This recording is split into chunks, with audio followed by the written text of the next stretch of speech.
everyone, welcome to all in the series of real analysis. Last lecture में हमने कुछ theorems prove की थी, Cesaro's theorem and Cauchy first theorem, Cauchy second theorem. ठीक है, सो अब हम कुछ और टर्म्स डिफाइन करते हैं सीक्वेंस में. सो फर्स्ट डेफिनेशन लिखिए, कॉची सीक्वेंस. कॉची सीक्वेंस क्या होती है?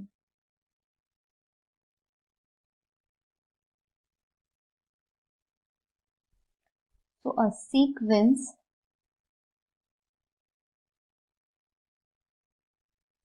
Fn is said to be Cauchy sequence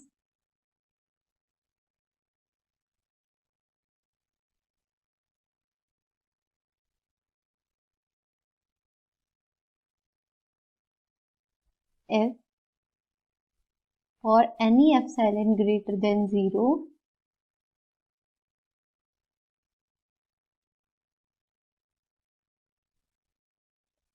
there exists a positive integer m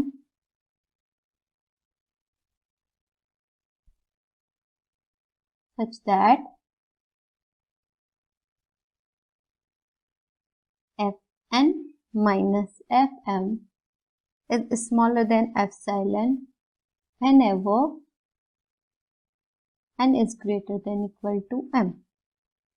ठीक है, यह है हमारी कोची सीक्वेंस की डेफिनेशन. कोई सीक्वेंस हमारी कोची तब होगी जब हर एक एप्सिलॉन के लिए कोई एक m ऐसा एग्जिस्ट करेगा कि जब भी कोई n m से बड़ा होगा सो fn माइनस fm का मॉड्यूलस स्मॉलर देन एप्सिलॉन हो जाएगा. ठीक है, और हम इसको ऐसे भी लिख सकते हैं, fn is said to be Cauchy sequence if for each epsilon greater than 0, तो लिखते हैं Fn is said to be Cauchy sequence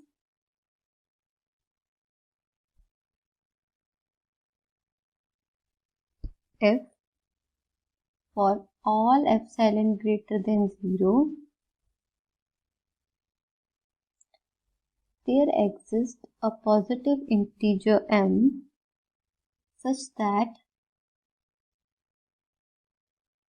Fn plus p minus Fn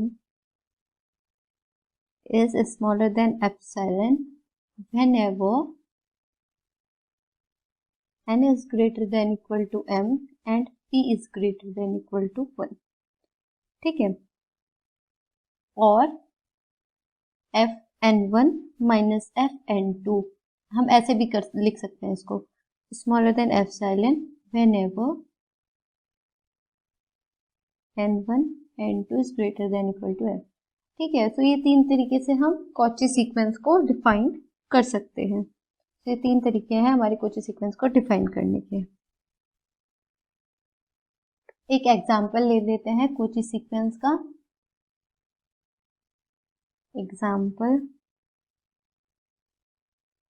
Fn equals to 1 upon n. ठीक है, ये कॉची सीक्वेंस है.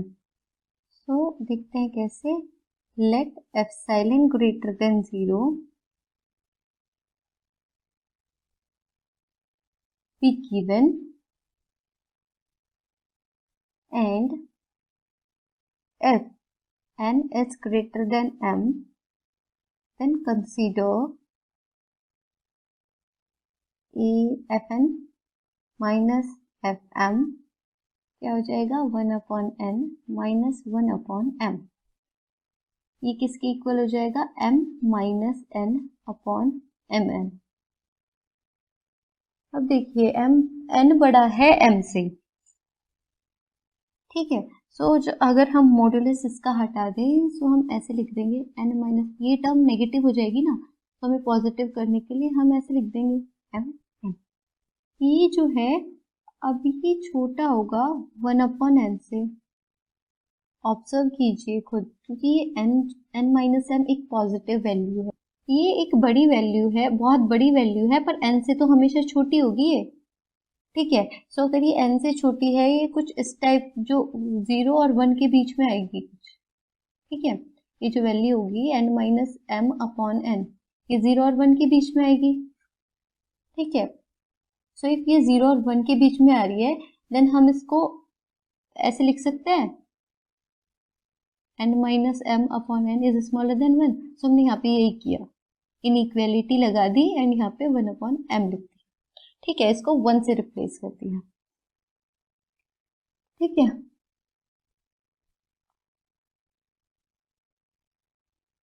Provided m is greater than 1 upon epsilon, ठीक है।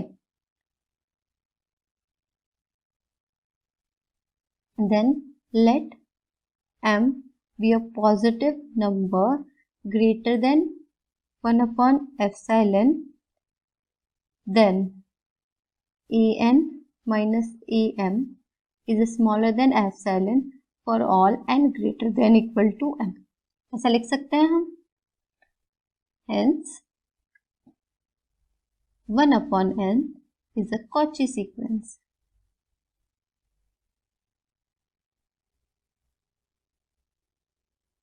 तो कोई सीक्वेंस हमें कॉची प्रूव करनी हो तो हम इसी तरीके से करेंगे, ठीक है। अब हम एक थ्योरम लिख लेते हैं, prove that every Cauchy sequence is bounded, ठीक है। Theorem every Cauchy sequence is bounded, हमें प्रूव करना है। Every Cauchy sequence is bounded। So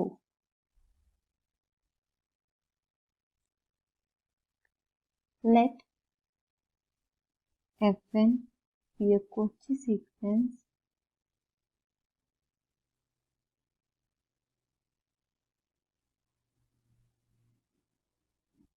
now since Fn is a Cauchy sequence, so for any epsilon greater than 0 there exists m belongs to n such that Fn minus Fm is smaller than epsilon for all n whenever n greater than equal to m, ठीक है। तो हम क्या हम यहाँ पे epsilon को 1 मान लेते हैं। सो क्या हो जाएगा, लेट, क्योंकि एप्सिलॉन आर्बिट्रेरी है, फॉर एनी एप्सिलॉन के लिए हमने बोला है कि ये चीज ट्रू होगी if sequence is Cauchy, then हम एप्सिलॉन को 1 मान लेते हैं। Then there exist a positive integer m such that Fn minus Fm smaller than epsilon, epsilon को हमने क्या लिया 1 for all n greater than equal to m, ठीक है। और हम ऐसे लिख सकते हैं कि जो Fn है is greater than Fm plus epsilon and smaller than Fm plus epsilon, यहाँ माइनस आएगा, ठीक है।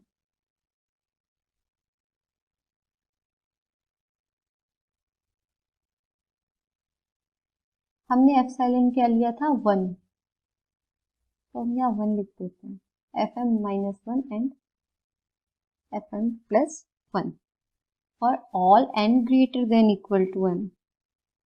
Now let, अब हम लेते हैं m1 equals to minimum of f1, f2, m minus 1 and fm minus 1, ठीक है।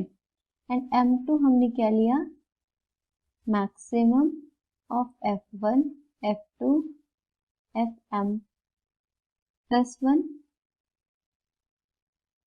and fm minus 1, fm minus 1 and fm plus 1, ठीक है। m1 हमने क्या लिया, जो इनमें से मिनिमम है, f1, f2, fm minus 1 और fm minus 1 से, और m2 जो इनमें से मैक्सिमम है वो लिया।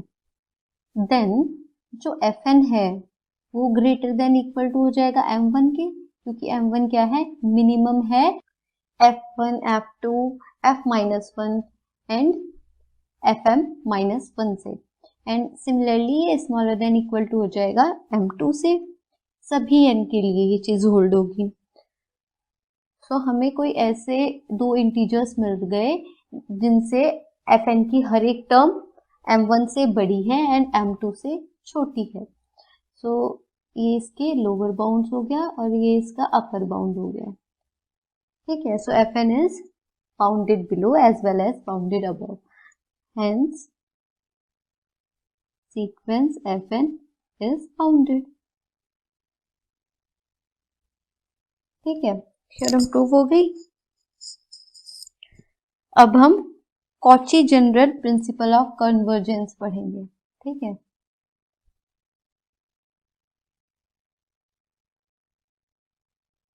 Cauchy general principle of convergence.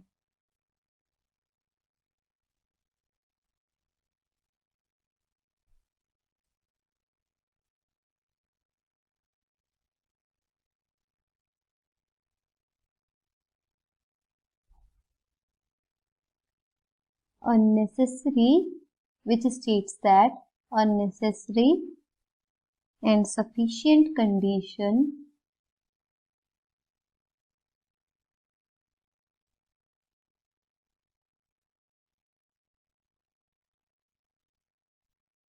for the convergence of a sequence Fn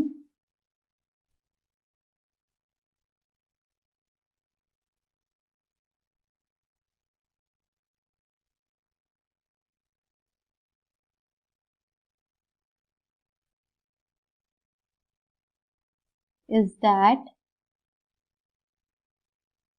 for each epsilon greater than 0 there exists a positive integer m such that Fn plus p minus Fn is smaller than epsilon for all n greater than equal to m and p greater than equal to 1 के लिए। ठीक है, तो हाँ, क्या कहता है कि नेसेसरी एंड सफिशिएंट कंडीशन है किसी सीक्वेंस की वो कन्वर्जेंट होने के लिए कि for all epsilon greater than 0 एक ऐसा पॉजिटिव इंटीजर m एग्जिस्ट करना चाहिए such that Fn plus p minus Fn is smaller than epsilon हर एक n greater than equal to m के लिए एंड हर एक p greater than equal to 1 के लिए। तो चलिए प्रूव करते हैं हम इस थ्योरम को।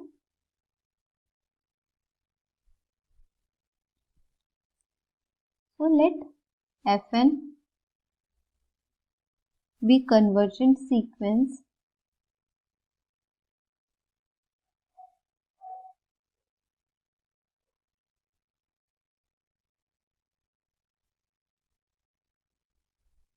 then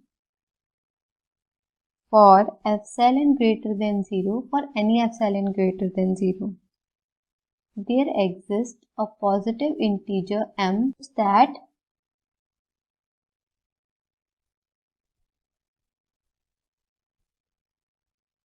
Fn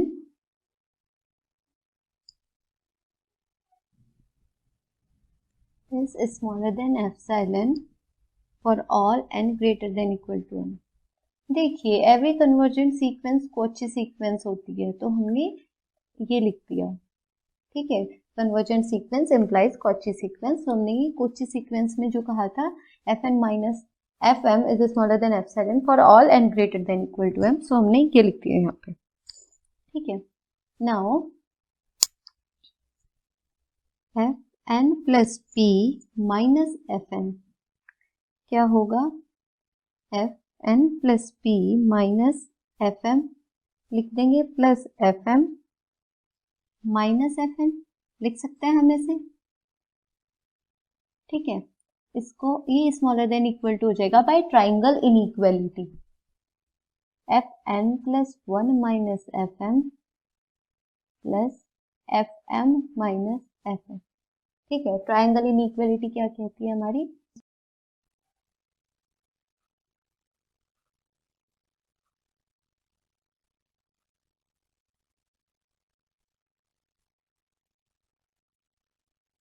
smaller than equal to x minus y plus y minus z. तो हमने यही यूज की यहाँ पर। ठीक है, ये ऐसे हो गया।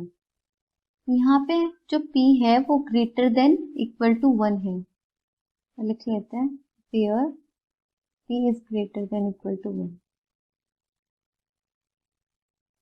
ये जो हमने f n minus m smaller than epsilon लिया, यहाँ एप्सिलॉन बाय 2 कर लेते हैं।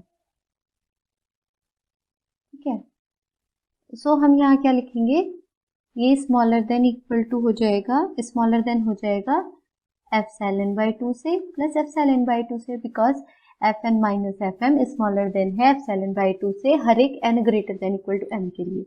और यहाँ पर हमारा n प्लस 1 भी तो n से बड़ा होगा एंड ठीक है, तो इसलिए हम इसको एप्सिलॉन बाय 2 और एप्सिलॉन बाय 2 लिख लेते हैं। so it is smaller than epsilon, so therefore fn plus p minus fn is smaller than epsilon for all n greater than equal to m and p greater than equal to 1।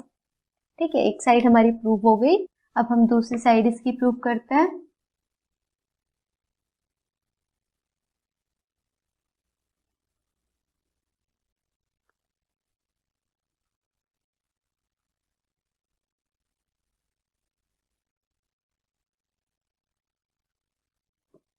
So conversely, suppose that for each epsilon greater than 0, there exists a positive integer m such that fn plus p minus fn is smaller than epsilon for all n greater than equal to m and p greater than equal to 1। ठीक है, तो हमें ये given है, अब हमें prove करना है कि जो सीक्वेंस fn है वो कॉची सीक्वेंस है और वो कन्वर्जेंट सीक्वेंस है। ठीक है, तो देखते हैं हम कैसे करेंगे। Taking n equals to m,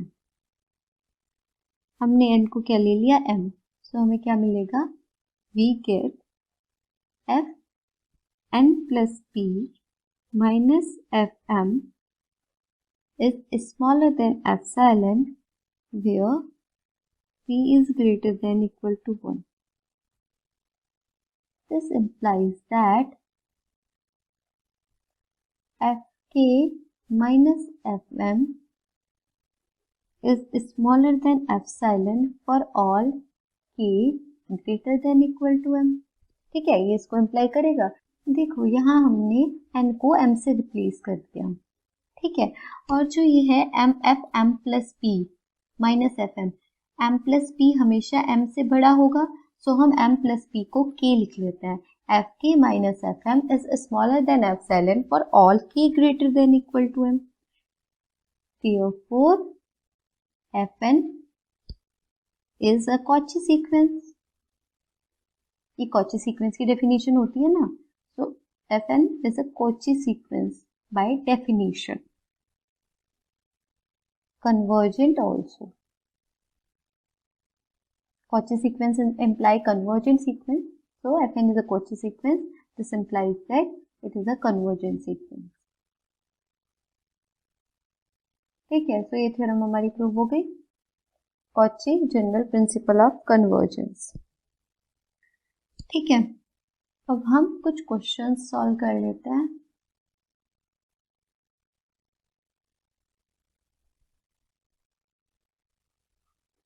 show that the sequence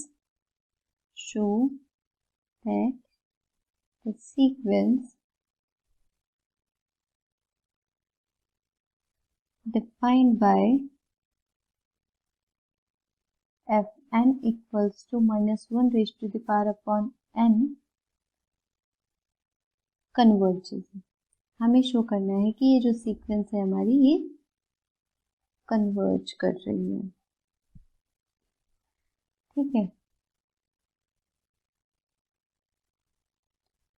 late epsilon is greater than 0। ठीक है, if n is greater than equal to m, then 1 upon n is smaller than equal to 1 upon m। ठीक है, ऐसे होगा। And fn minus fm क्या होगा? -1 raise to the power n upon n minus -1 raise to the power n upon m। And ये smaller than equal to होगा -1 raise to the power n upon n plus -1 raise to the power n upon m। ठीक है, पाई modulus property, modulus की एक property है जिसको हम ऐसे कर सकते हैं, if x minus pi is smaller than equal to modulus of x plus modulus of y। ठीक है, तो इसके इस प्रॉपर्टी का यूज करके हमारा ये आ गया। तो ये स्मॉलर देन इक्वल टू हो जाएगा 1 अपॉन n के, एंड ऐसे ही ये वाली जो टर्म है वो स्मॉलर देन इक्वल टू हो जाएगी 1 अपॉन m के। एंड हमने यहाँ क्या लिखा? 1 upon n is smaller than equal to 1 upon m। 1 upon n को हम क्या लिख देंगे? 1 upon m plus 1 upon m किसके इक्वल हो गया? 2 अपॉन m, which is smaller than epsilon if m is greater than 2 upon epsilon। ठीक है, so let m is a positive integer where it is greater than equal to 2 upon epsilon, then for all epsilon greater than 0,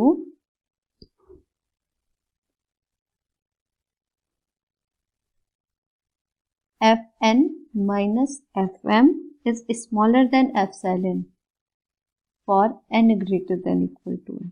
ठीक है, तो ये क्या apply करेगा? जो fn है वो हमारी कॉची सीक्वेंस हो गई, and Cauchy sequence imply convergent sequence, तो fn is convergent.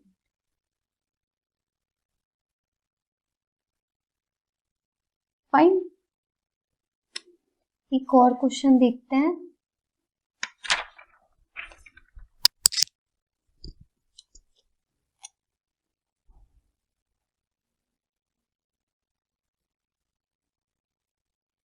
Prove that the sequence fn equals to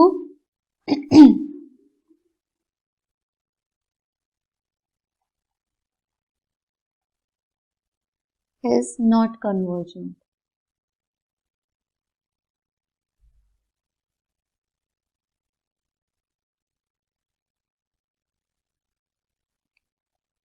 so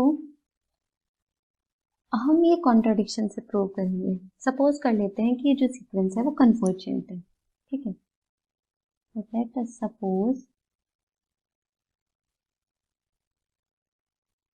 that the sequence is convergent.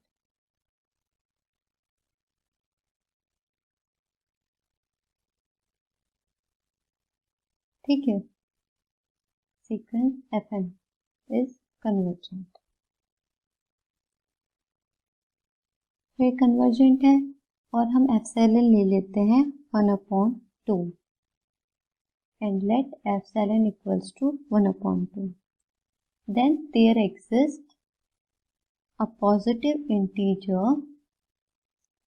such that fn minus fm is smaller than 1/2 for all n greater than equal to। So in particular,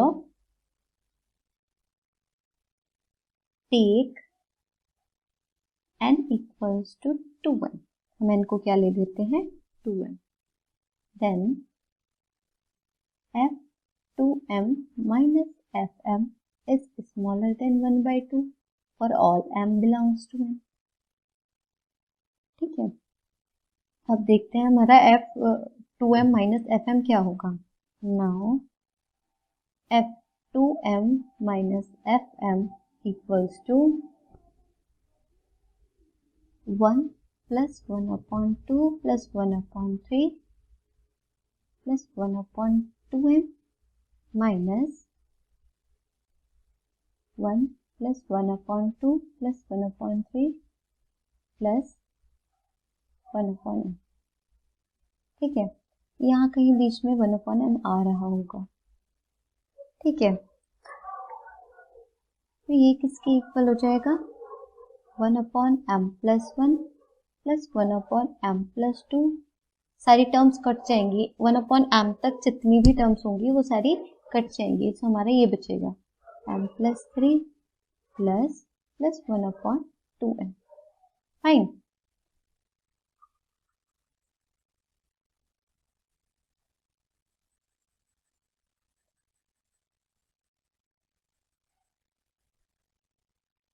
अब देखिए m जो है छोटा है 2m से. ठीक है, सो 1/m जो है वो बड़ा हो जाएगा 1/2m से. ठीक है, ऐसे ही m plus 1 भी छोटा होगा m plus m यानी 2m से. 1 की जगह यहाँ पे m से छोटा कोई भी नंबर आएगा तो ये चीज सेटिस्फाई करेगी. सो 1/m plus 1 बड़ा हो जाएगा 1/2m से. यही चीज हम यूज करेंगे. तो क्या आ जाएगा हमारा f(2m minus fm is greater than, ये सारी पॉजिटिव वैल्यूज है, 1/m plus 1 plus 1/m plus 2 plus 1/m plus 3. सो इसको मॉडुलस हटा देंगे तो यही बचेगा. सो ये ग्रेटर देन आ जाएगा 1/2m plus 1/2m 1/2m. ठीक है, कितने टाइम्स आ रहा है ये, m टाइम्स. m टर्म्स है ना ये, तो m टाइम्स आएगा. तो ये किसके इक्वल हो जाएगा, m/2m. क्या आ गया, 1/2. ठीक है, therefore f(2m minus fm greater than आ गया 1/2 से. पर हमने तो fn minus fm smaller than 1/2 assume किया था. तो which contradict the fact that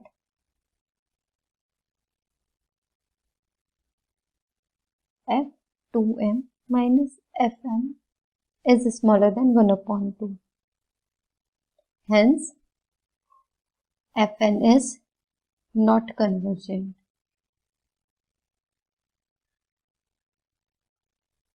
ठीक है, सो नेक्स्ट टर्म हम डिफाइन करते हैं सब sequence.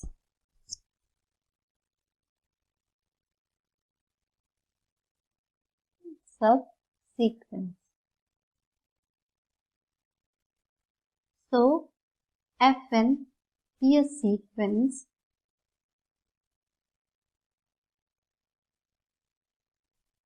and n1, n2, n3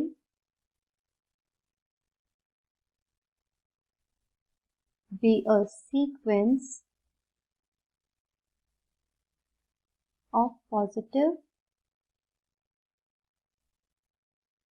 integer such that I is greater than j implies that ni is greater than nj. ये जो पॉजिटिव इंटीजर की sequence है ये हमेशा इंक्रीजिंग होगी. इनका कहने का मतलब ये है. ठीक है, then the sequence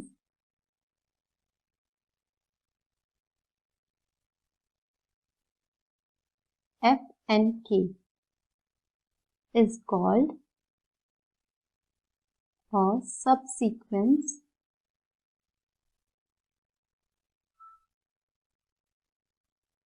of Fn. ठीक है,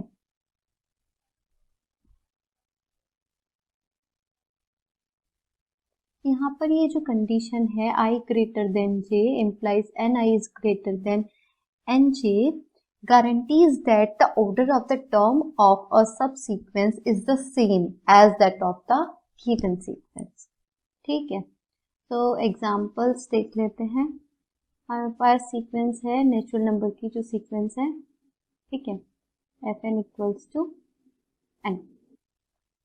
तो इसमें जो ये सीक्वेंस होगी 1, इसको हम क्या लिखेंगे 1 2 3, ठीक है, 1 3 5 7, ये इसकी सब सीक्वेंस है, एंड 2 4 6 8 ये इसकी सब सीक्वेंस है।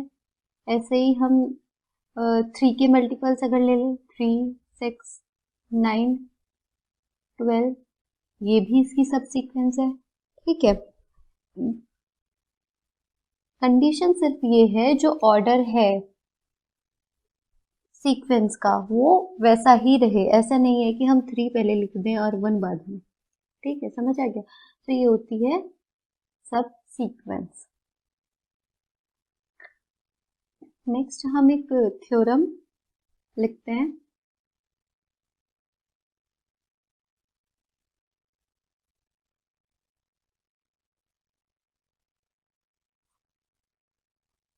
If a sequence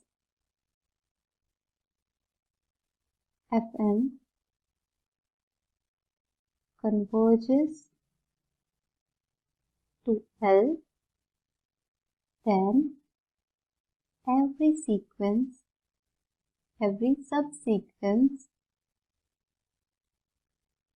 of Fn converge to L। कोई सीक्वेंस है Fn हमारे पास, वो सीक्वेंस कन्वर्जेंट है एंड वो कन्वर्ज कर रही है L पे, देन हर एक सब सीक्वेंस कन्वर्ज करेगी L पर। ठीक है, प्रूफ करते हैं इसको। लेट F and K be a subsequence of the sequence Fn. Now, since sequence Fn converges to L, then by definition of convergent sequence, for any epsilon greater than 0, there exists a positive integer m such that Fn minus L is smaller than epsilon for all n greater than equal to m. So ये imply कर देगा Fnk minus L is smaller than epsilon for all nk greater than equal to m. So therefore the subsequence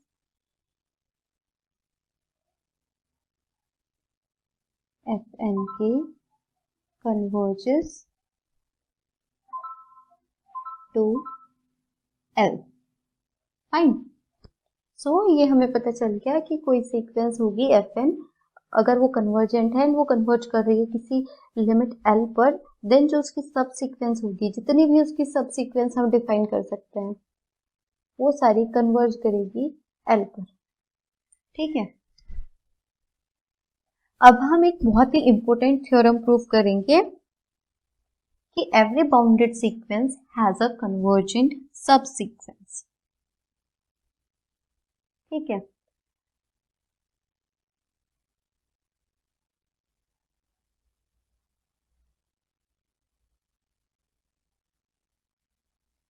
every bounded sequence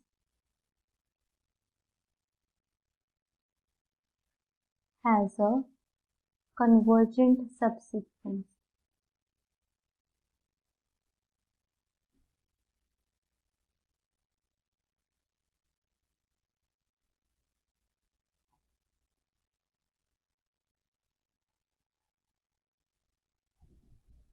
Let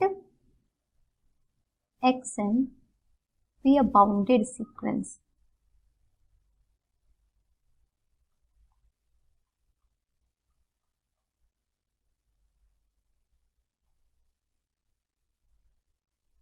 And without loss of generality, assume that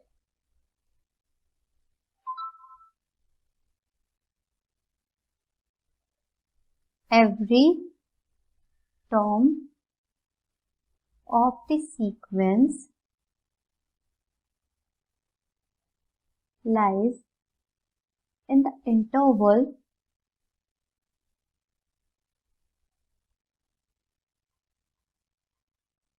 close interval 0 to 1. Bounded sequence है तो कुछ भी हम ले सकते हैं, लेकिन यहाँ पे हम 0 1 ले रहे हैं. ठीक है, 0 उसका लोअर बाउंड है एंड L उसका 1 उसका अपर बाउंड है. हम यहाँ 1 और 2 भी ले सकते हैं, कुछ भी ले सकते हैं हम यहाँ पे. देन हम डिवाइड करते हैं 0 1, ये जो क्लोज इंटरवल है 0 1 को इसे दो इंटरवल में हम डिवाइड कर देते हैं. देखिए कैसे divide close interval 0 1 into two intervals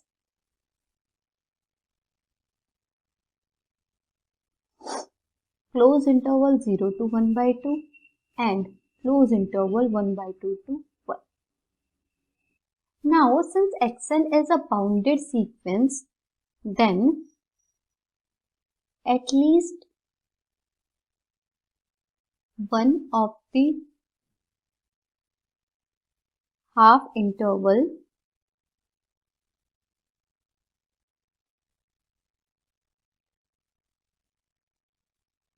contains infinitely many terms of sequence Xn. ठीक है, क्योंकि ये बाउंडेड सीक्वेंस है एंड बाउंडेड सीक्वेंस है तो उसका एटलीस्ट वन लिमिट पॉइंट तो होगा ही होगा.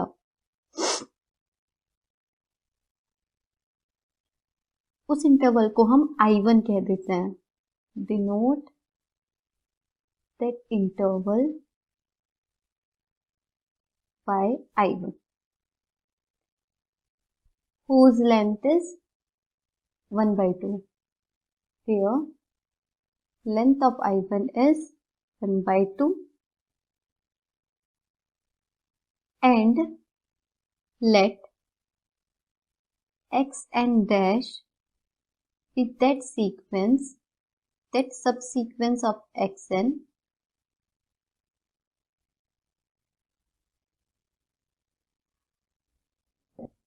consisting of every term that lies in I1. I2 की टर्म्स भी कंटेन कर सकती हैं बट I1 की सारी टर्म कंटेन करेगी.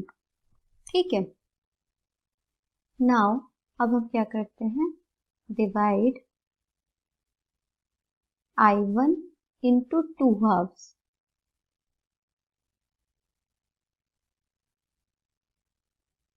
Each of length 1 by 4.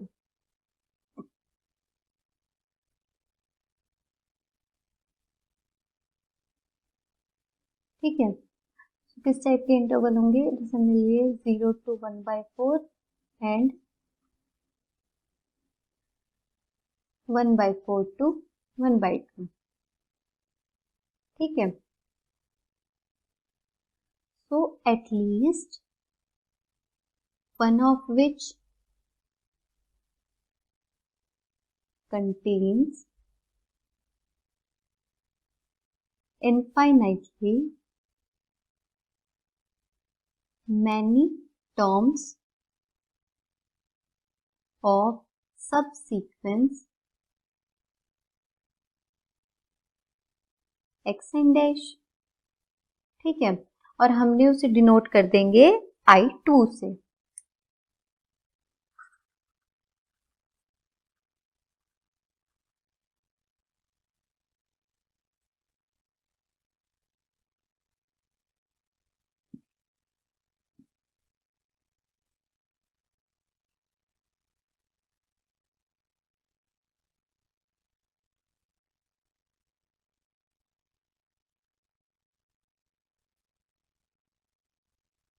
And denoted it by I2। ठीक है,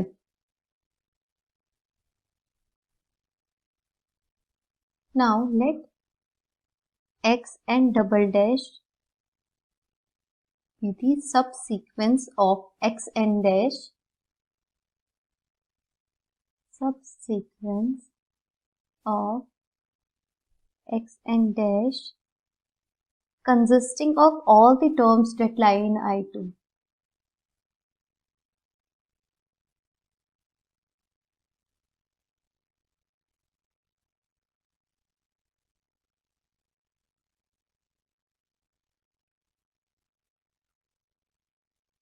ठीक है, तो इसी प्रोसेस को हम कंटिन्यू करते जाएंगे। ठीक है, तो लिखते हैं continue in this process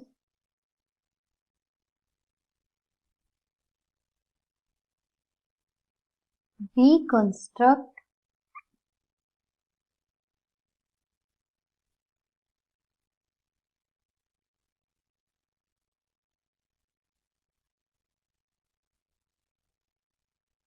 a sequence of nested interval I1 superset of I2 is superset of I3 etc। ठीक है, हम इसी प्रोसेस को जब हम कंटिन्यू करते जाएंगे तो हम सीक्वेंस कंस्ट्रक्ट कर लेंगे इन इंटरवल्स में। ठीक है, जहां पर इन इंटरवल्स की लेंथ क्या होगी, लिखते हैं here the length of intervals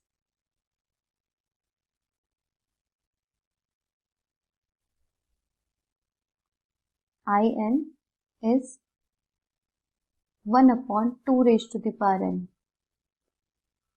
ठीक है,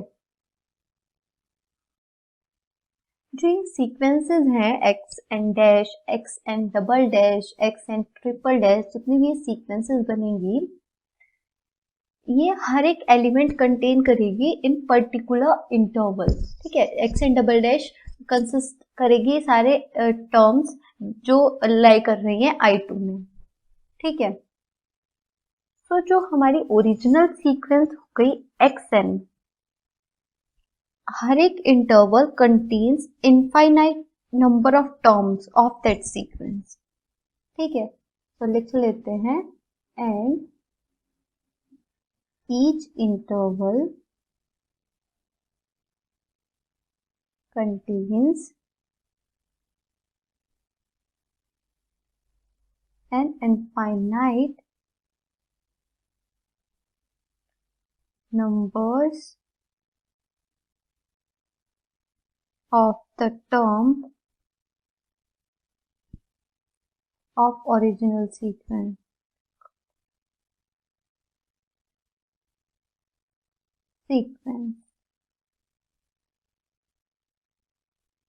xn। ठीक है,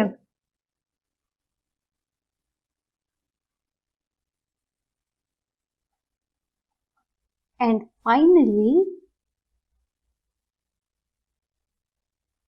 हम एक ऐसी सीक्वेंस सब सीक्वेंस कंस्ट्रक्ट कर देंगे which is made up of one term from each interval. तो finally we construct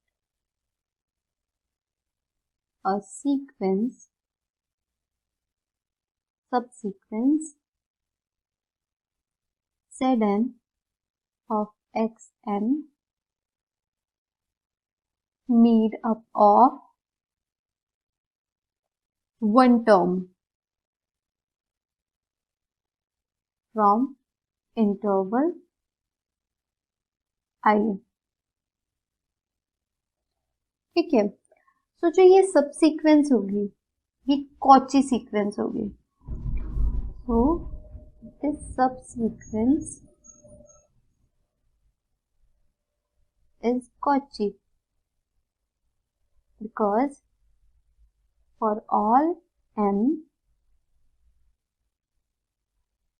mn greater than n,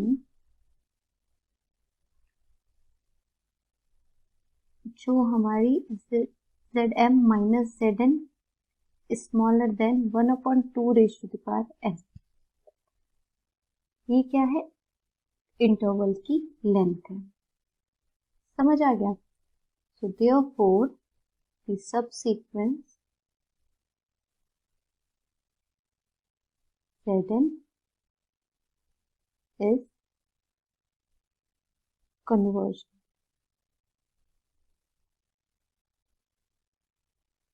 ठीक है, because every Cauchy sequence is convergent। ठीक है, so हमने क्या प्रूव कर दिया, every bounded sequence has a convergent subsequence। ठीक है, अब हम एक और थ्योरम हम प्रूव करते हैं कि अगर कोई सीक्वेंस है उसकी कॉम्प्लीमेंट्री सबसीक्वेंस क्या होती है। कॉम्प्लीमेंट्री सबसीक्वेंस होती हैं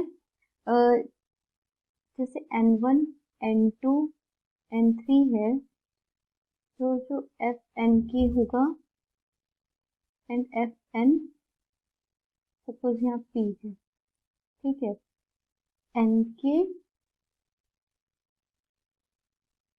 k belongs to n, intersection np p belongs to n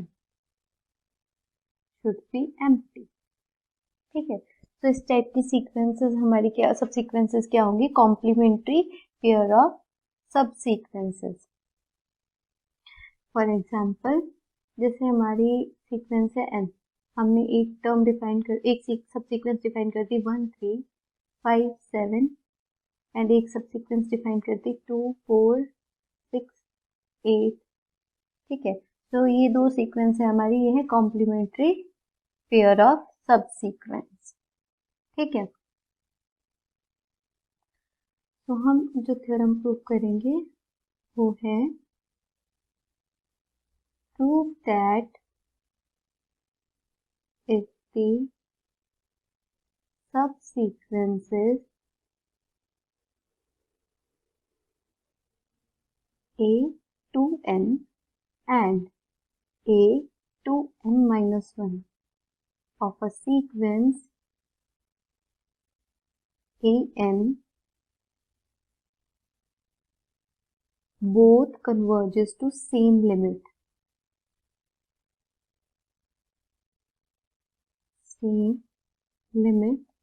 L, then जो सीक्वेंस होगी an वो कन्वर्ज करेगी L, कन्वर्ज टू L। तो प्रूव करते हैं इसको।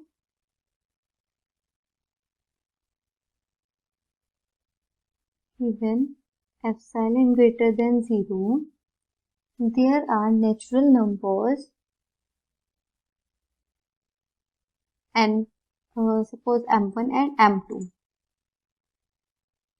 There are natural numbers m1 and m2 such that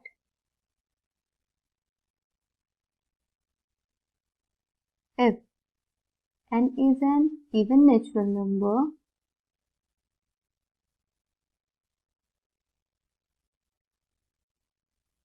and n is greater than m1,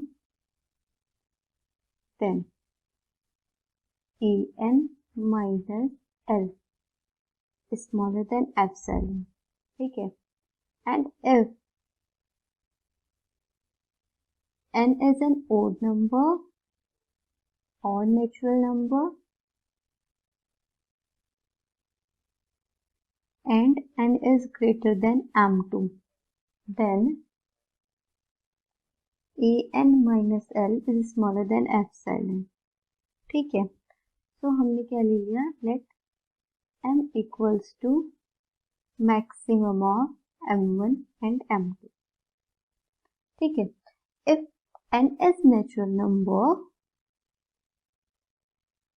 and n is greater than n, then n is either even or odd.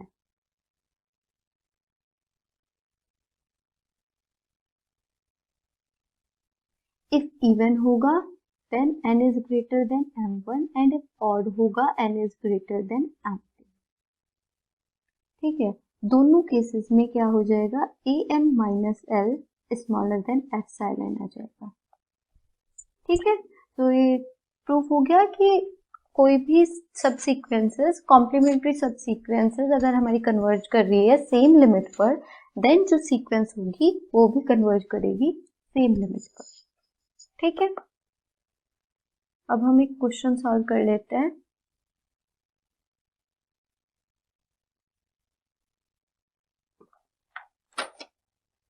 Question में हमें given है जो हमारी sequence है इस type की है, an plus 1 upon 2, where a1 equals to 0 है and a2 equals to 1 है. हमें प्रूव करना है कि ये जो सीक्वेंस है ये कन्वर्जेंट है एंड इसकी जो लिमिट है वो हमें निकालनी है कि क्या होगी. ठीक है, तो सॉल्व करते हैं इसको.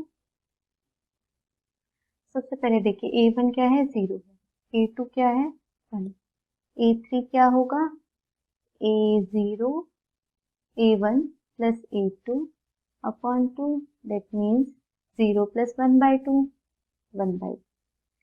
ठीक है, ऐसे हमारा a3 क्या आ जाएगा, a4 क्या आ जाएगा, 1 by 2 plus 1 by 2, क्या हो गया, 3 by 4.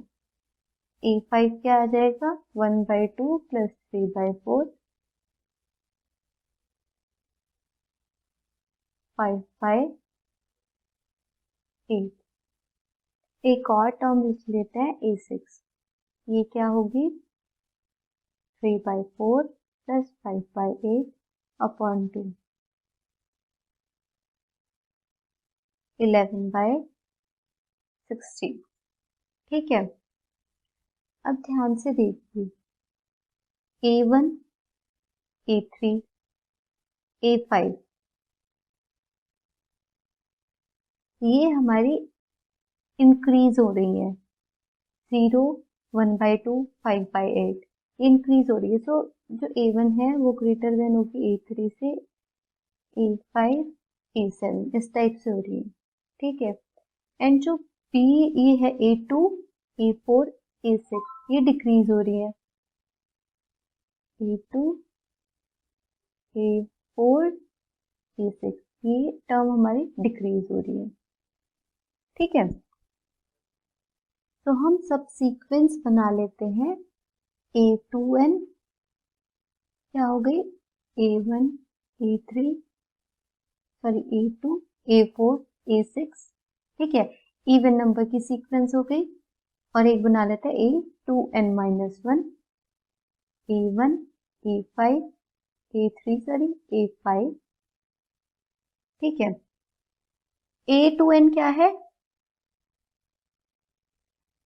डिक्रीजिंग सीक्वेंस है, एंड जो a2n minus 1 है वो इंक्रीजिंग सीक्वेंस है. ठीक है, अब हमने एक थ्योरम पढ़ी थी कि कोई भी मोनोटोनिक इंक्रीजिंग या डिक्रीजिंग सीक्वेंस अगर बाउंडेड है देन वो कन्वर्जेंट होगी. एंड यहाँ पर जो a2n है is greater than equal to 0 for all n. ठीक है, ऐसा होगा. तो a2n जो है वो बाउंडेड हो गई हमारी, हमारे पास उसका लोअर बाउंड एग्जिस्ट कर गया 0 एंड अपर बाउंड तो उसका था ही हमारा 1. ठीक है, क्योंकि वो डिक्रीजिंग सीक्वेंस थी, तो अपर बाउंड उसका क्या था 1 एंड हमारा लोअर बाउंड क्या हो गया 0। ठीक है, ऐसे ही जो ये वाली सीक्वेंस है हमारी a2n-1, ये क्या है, इंक्रीजिंग सीक्वेंस है एंड ये बाउंडेड बिलो बाय 0 है। एंड इस सीक्वेंस की हर एक term greater than equal to 0 है and smaller than equal to 1 है, तो ये बाउंडेड भी हो गई हमारी, एंड ये bounded below by 0 and bounded above by 1, increasing plus bounded. तो ये जो दोनों सब सीक्वेंस थी ये हमारी कन्वर्जेंट हो गई। ठीक है, अब जो ये हमारी सब सीक्वेंस है इनकी हम लिमिट निकाल लेते हैं। कैसे निकालेंगे देखिए,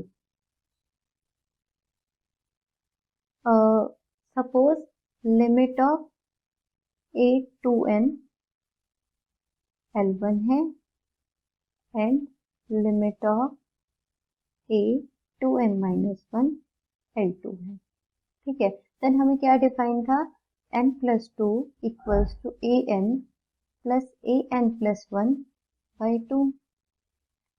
ठीक है, तो इसमें हम बोथ साइड अगर हम लिमिट लगा दें,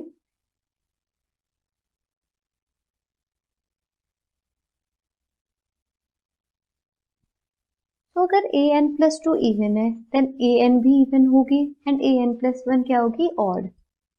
सिमिलरली इफ an+2 ऑड है देन an ऑड होगी एंड an+1 क्या होगी, इवन। तो विदाउट लॉस ऑफ जनरलिटी हम an+2 को इवन मानते हैं। L1 equals to L1 plus L2/2. This implies that 2L1 equals to L1 plus L2. This implies that 2L1 minus L1 equals to L2. This implies that L1 equals to L2. L1 L2 के equal आ गया। सो जो हमारी complementary pair of सबसीक्वेंसेस हैं वो same limit पर converge कर रही हैं। Therefore, Fn is convergent.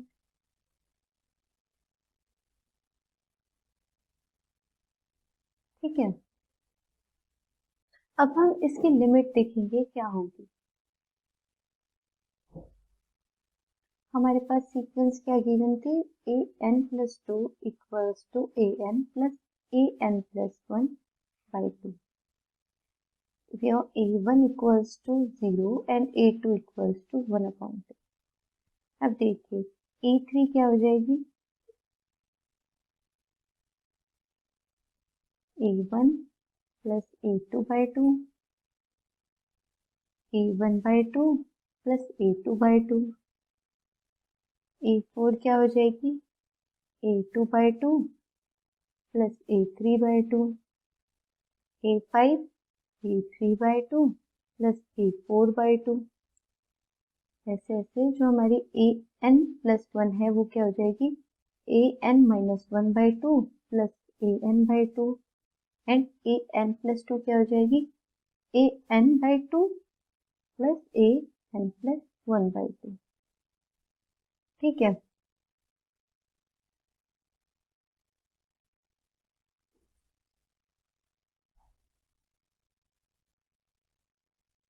अब देखिए अगर हम इन सब को ऐड करें, ये जितनी भी इक्वेशंस हमारी बन रही है इन सबको ऐड करें तो क्या बनेगा हमारा,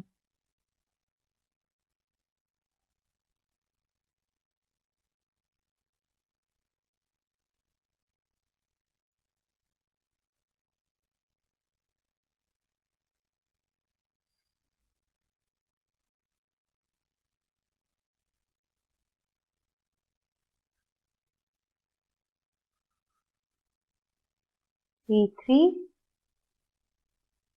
plus a4 plus a5 an+1 plus an+2 equals to a1/2 plus यहाँ 2 है।